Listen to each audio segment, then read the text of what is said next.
एक ऐसा सन्यासी जो अपने वैराग्य, ज्ञान, विवेक, ध्यान, साधना की सुगंध से प्राणी मात्र को आत्मानंद की अनुभूति करा रहा है। एक ऐसा प्रवचनकार जिसके प्रवचन श्रवण के लिए हर जाति, संप्रदाय, समाज, क्षेत्र के लोग आतुर रहते हैं।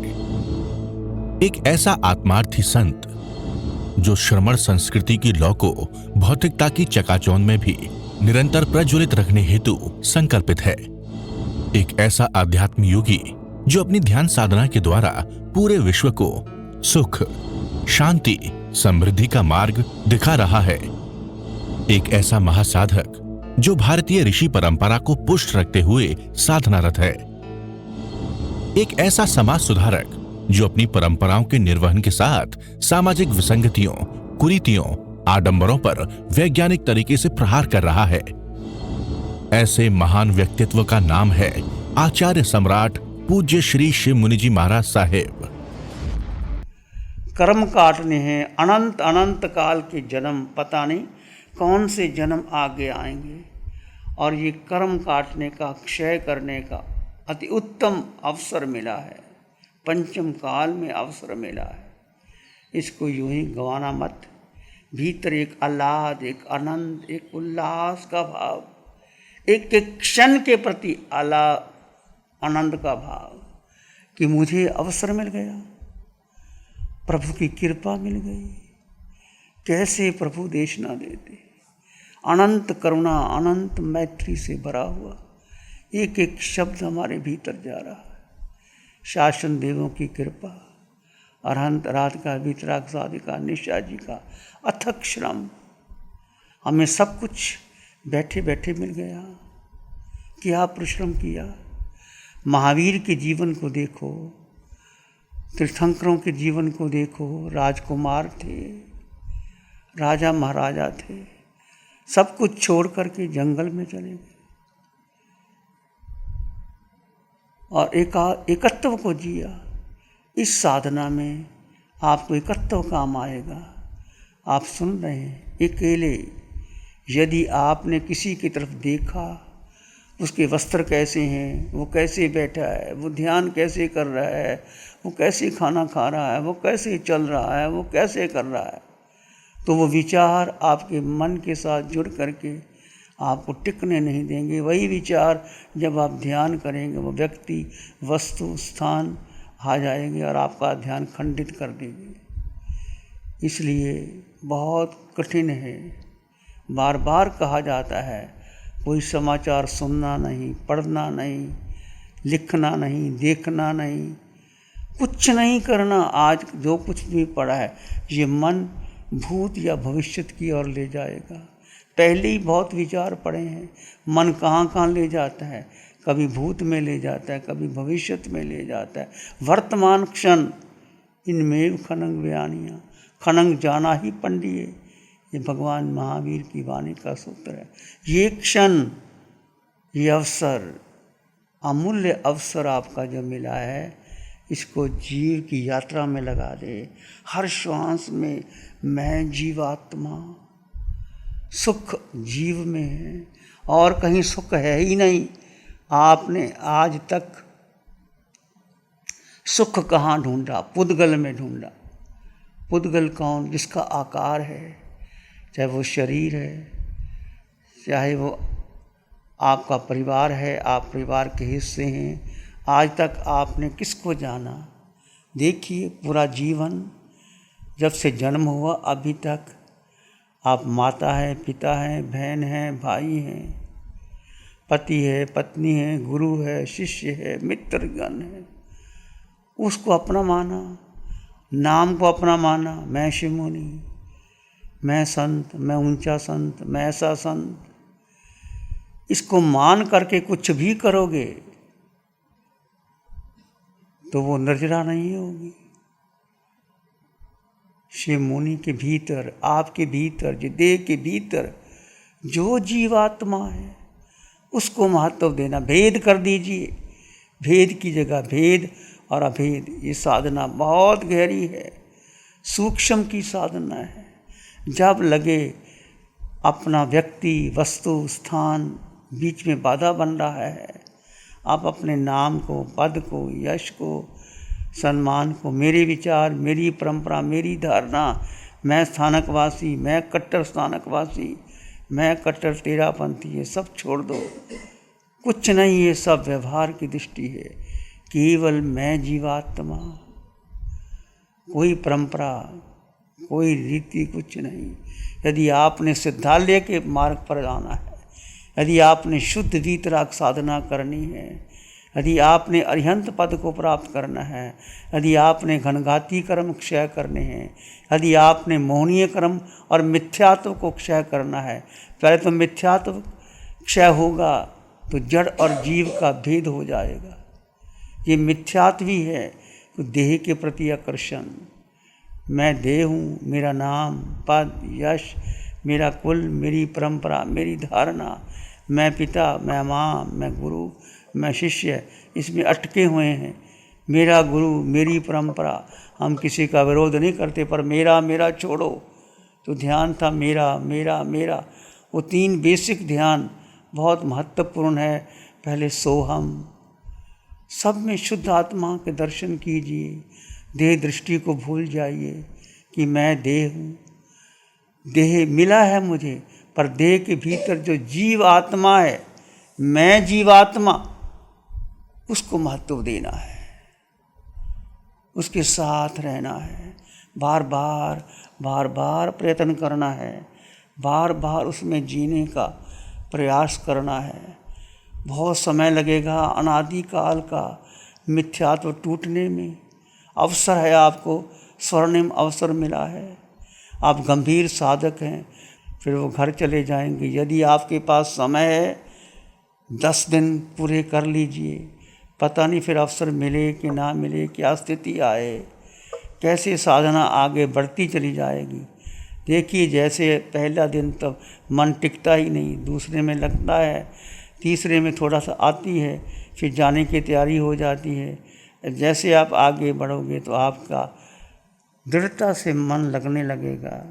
मन को गौन करना है, मन की परवाह नहीं करना, मन के पीछे नहीं लगना, बुद्धि के पीछे नहीं, इंद्रियों के पीछे नहीं। ये सब तीनों जो जड़ में है, इसको भूल करके अपने में स्थित होना है। ये जंग है समकत और मिथ्यात्व, ये युद्ध है। प्रभु कहते हैं युद्ध बाहर की युद्ध की नहीं, अपने से युद्ध कर। अपने कर्मों के जो कर्म बढ़ाए हैं कार्मन शरीर पर, मैं देह, मेरा परिवार, मेरा धन, मेरी परंपरा, मेरी संप्रदाय को मेरा मेरा करके जो महत्व दिया, उससे अलग हो जाओ। बस मैं जीवात्मा, इसमें जीना है। तुमने जीना है, मैंने जीना है। बहुत सुंदर अवसर मिला है। और जब जीव में स्थित होते हैं, जितना समय स्थित होते हैं, वो सच्चा सुख वो सुख है। पर फिर मन घुमा देता है, उसमें घूमने नहीं देना। वो सच्चे सुख की प्राप्ति के लिए ये साधना केवल ध्यान के समय नहीं, 5-6 घंटे का ध्यान नहीं, ये 24 घंटे में जीने का अवसर मिला है आपको। भेद ज्ञान, भेद की जगह भेद, जड़ और जीव का भेद। और अभेद का मतलब कोई भेद नहीं रखना, ये स्त्री, ये पुरुष, ये छोटा, ये बड़ा, ये मेरा, ये तेरा, ये मेरे संबंधी। सब में देह में शुद्ध आत्मा, मैं जीवात्मा, सब में समान जीवात्मा। चाहे वो नरक का निरी है, चाहे वो पशु जाति के त्रिंच के जीव हैं, चाहे मनुष्य हैं, चाहे देव हैं, सब में जीवात्मा वही जीवात्मा, 8 गुणों से युक्त जीवात्मा। चाहे अरिहंतों की आत्मा है, सिद्धों की है, आचार्य उपाध्याय साधु की आत्मा है, सब में समान आत्मा। यहाँ कोई स्त्री और पुरुष का भेद नहीं है, यहाँ कोई गृहस्थ और साधु का भेद नहीं है। जो श्रावक हैं, जो गृहस्थ हैं, उनमें समान आत्मा, साधु में समान आत्मा। बस समान आत्मा, सोहम की साधना। फिर कोहम, आपको बताया था कौन है आप, कि आप पुरुष हैं, स्त्री हैं। क्या पहले जन्म में आप पुरुष थे, क्या स्त्री थे, क्या व्यापारी थे, क्या आप कोई डॉक्टर थे, क्या इंजीनियर थे, क्या थे, उसके पहले क्या थे, क्यों महत्व दिया। अपने अस्तित्व को भूल करके हमने उसको महत्व दिया। देखते देखते शोध करते करते मैं तो कुछ भी नहीं, ये तो सब शरीर बदलते रहे, पर मैं जीवात्मा हूँ। फिर तीसरा, मेरा मेरा मैं और मेरे का भेद। आज तक मेरे की मालकियत रखी, मैं जीवात्मा। दो शब्द थे, मैं मेरी आत्मा और मैं शरीर।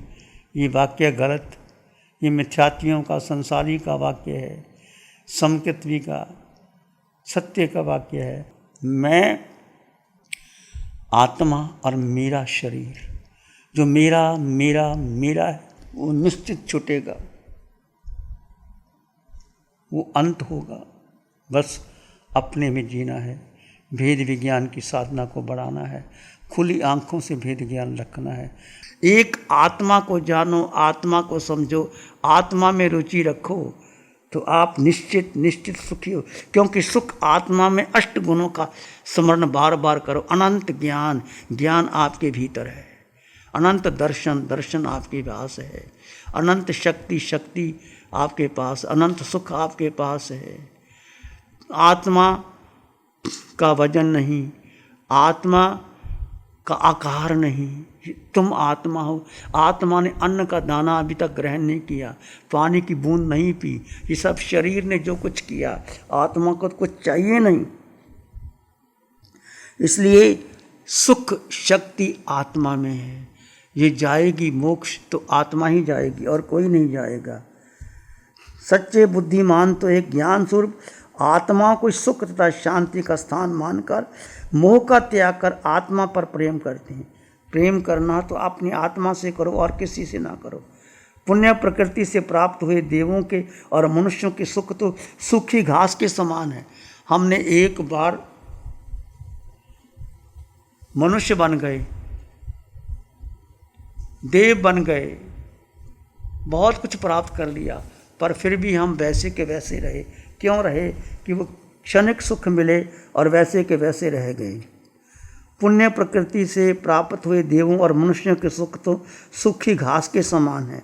उन्हें ठीक पचा सके तो गाय या भैंस की तरह सूखी घास में से दूध और दूध में से घी बनाया जा सकता है, किंतु उसका सही उपयोग न करे और उसका दुरुपयोग करे तो जैसे घास में आग लगाने से उसकी राख हो जाती है, वैसे ही सुख का नाश होने से के साथ साथ भावी जन्म भी दुख में प्राप्त होते हैं। पुण्य की प्रकृति के कारण जो अनुकूलता मिली उसका लाभ उठाकर आत्म पथ पर आगे भी बढ़ा जा सकता है और मोह में आसक्त होकर शक्ति का दुरुपयोग कर अनेक जीवों को दुख देकर विषयों में आसक्त बनकर पीछे हटना भी संभव है।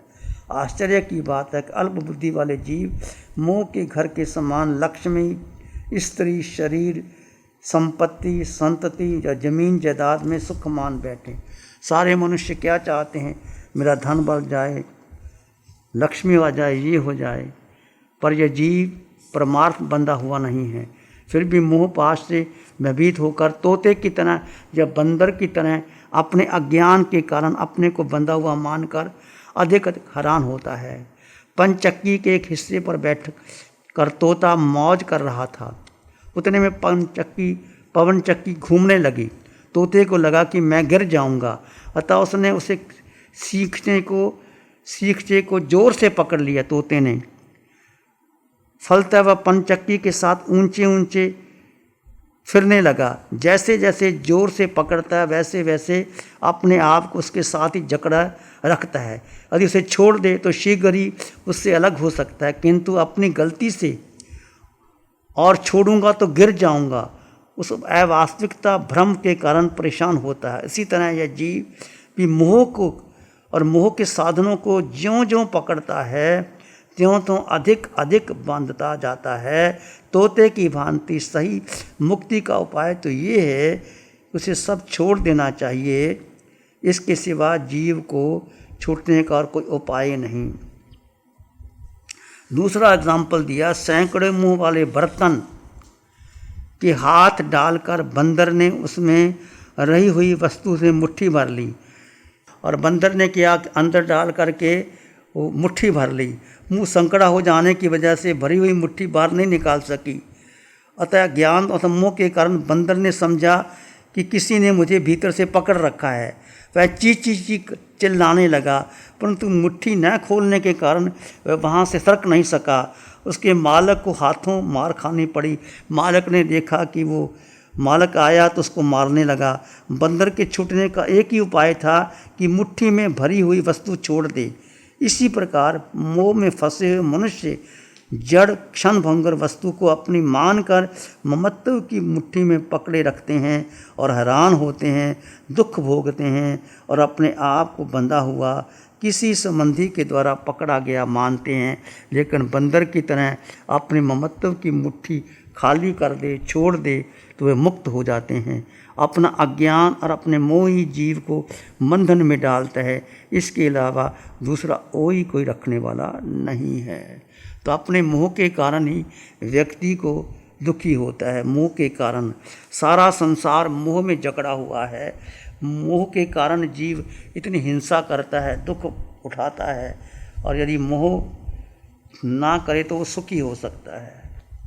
जो जीव इंद्रियों के विषयों तथा उनके साधनों की रक्षा में सदा व्यग्र रहते हैं, उन्हें आत्मा की चिंता कहाँ से हो, उनकी बुद्धि निर्मल कहाँ से हो, उन्हें शुद्ध चित्त रूप की प्राप्ति कहाँ से हो, और उनके अभाव में आत्मा से उत्पन्न होने वाला सुख कैसे मिले। जीव को प्रथम शरीर में आत्म तत्व की भ्रांति होती है। जीव को भ्रांति है कि मैं शरीर हूँ, और आत्मा को बोध ही नहीं, भेद विज्ञान करते नहीं। भेद विज्ञान के संदर्भ जीव अलग है और शरीर अलग है। जितना भेद विज्ञान आपका परिपक्व होगा उतना ही आप साधना में आगे बढ़ जाओगे। जीव को प्रथम शरीर में आत्म तत्व की भ्रांति होती है। मोह के कारण जगत में भ्रांति होती है। फिर परद्रव्यों के संबंध में होने वाले अति संताप करने वाली चिंता में सतत वृद्धि होती है। धन्य है उन आत्माओं को जो परद्रव्य का त्याग कर ज्ञान और आनंद के घर में के समान अपने आत्म भाव में प्रवृत्ति कर रहे हैं। ऐसी पवित्र आत्माओं को बारंबार प्रणाम करता हूँ। शुद्ध आत्म स्मरण को छोड़ दूसरे कार्यों की बर्ताव की जो चिंता कर रहे हैं, वो बैंठ अभागे जीव चिंतामणि रत्न का त्याग कर पत्थर ग्रहण करते हैं। नमो अरिहंतानं, नमो सिद्धानं, नमो आयर्यानं, नमो उवज्झायानं, नमो लोय सत्साहुनं, धम्मो मंगलमुखिठम अहिंसा संयमो तवो देवावित्तं नमं शांति जस धम्मे श्यामनो। श्री चत्तारी मंगलम, अरहंता मंगलम, सिद्धा मंगलम, साहु मंगलम, केवली पाणत्तो धम्मो मंगलम। चत्तारी लोगुत्तम, अरहंता लोगुत्तम, सिद्धा लोगुत्तम, साहु लोगुत्तम, केवली पाणत्तो धम्मो लोगुत्तम। चत्तारी शरणं पवज्जामि, अरहन्ते शरणं पवज्जामि, सिद्धे शरणं पवज्जामि, साहु शरणं पवज्जामि, केवली पाणत्तं धम्मं शरणं पवज्जामि। चारे शरण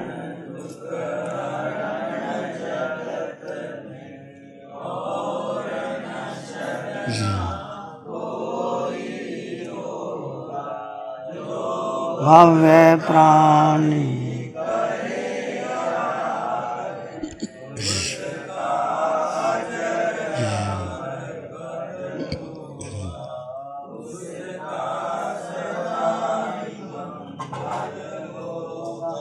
पिछले 60 सालों से केजीओसी ग्रुप अपने 4 ब्रांड कोहे, कंगारू, म्यूनिक्स और माइल्स के माध्यम से हाई पोजीशन प्रोडक्शन के द्वारा दुनिया में जाने माने लार्जेस्ट मैन्युफैक्चरर्स में से एक है। जैसे staplers, staple remover, paper punch, gun tacker, app tool, geometric tools, stitch wire और किचन में यूज होने वाले प्रोडक्शन से दुनिया के लगभग हर देश में उपलब्ध है। ये प्रोग्राम केजीओसी ग्रुप के सौजन्य से प्रस्तुत है।